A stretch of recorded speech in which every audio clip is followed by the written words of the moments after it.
G'day, Alex. Welcome to the show. How are you doing today, mate? Hey, thanks, Reed. Thanks for having me on. Mate, my pleasure.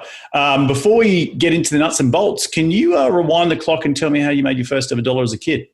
Yeah, no, that's a phenomenal question. So, I mean, I had a paper route like in middle school and like late elementary school, but when I think about like my first dollar I made, I think maybe I was like 10 or 11.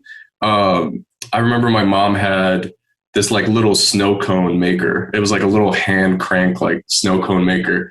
And I remember like she had brought it home and I was like, you know what, let's like my younger sister, a couple years younger than me. I was like, let's just set up a table outside here, like in the community and just sell snow cones. And I remember like we had sold so many snow cones that day that like the snow cone maker actually broke. And I was like, let's go get another one and do this again like tomorrow. And then I remember I'd borrowed like $60 from my parents, and a snow cone stand had turned into like this full blown, almost like mini shop on the side of the road. And I remember we made like, I don't remember, I think it was like $200 like in like just in 8 hours. And then I'd given like the $60 back to my parents that I'd like borrowed from them. And it's like, I was like, oh, this is pretty cool. Like at the time, like that was almost like as much as like my dad was making like at his normal job. I was like, just, yeah, so that was like the first time. That was like my introduction to like scale. It's like went from like a snow cone stand to like just a full blown like mini shop that sold like water bottles and chips and popsicles and snow cones like on the side of the road. So yeah. That's awesome. It's a very intriguing upbringing. Did you grow up in the Asheville region? Because I know that's where. No, actually, so I grew up in Detroit, Michigan. 7 Mile and Woodward over there. And then my parents like moved out when I was about like 9 or 10 to the suburbs of Detroit, about like 30 miles north of Detroit. Lived there till I was about, I think, like we lived like 20 miles north of Detroit up until I was in high school. And then I joined the military from there. So. Nice. Yeah. And speaking of the military, where did you join? How did you join it? And what ultimately brought you into real estate? Yeah, absolutely. So I actually joined I joined the Marine Corps when I was 17. I had my parents sign off on it. I couldn't even sign off on my papers. And then I pushed out with a friend of mine.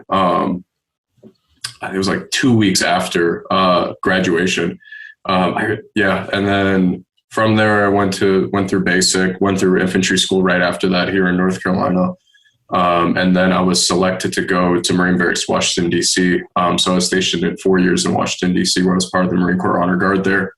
Super humbling experience. We were in charge of like all the Marine Corps funerals and stuff over there at Arlington Cemetery. Wow. By the time I was done, got out as a sergeant, and I was fortunate enough to be in charge of the Marine Corps 21 gun salute team out there.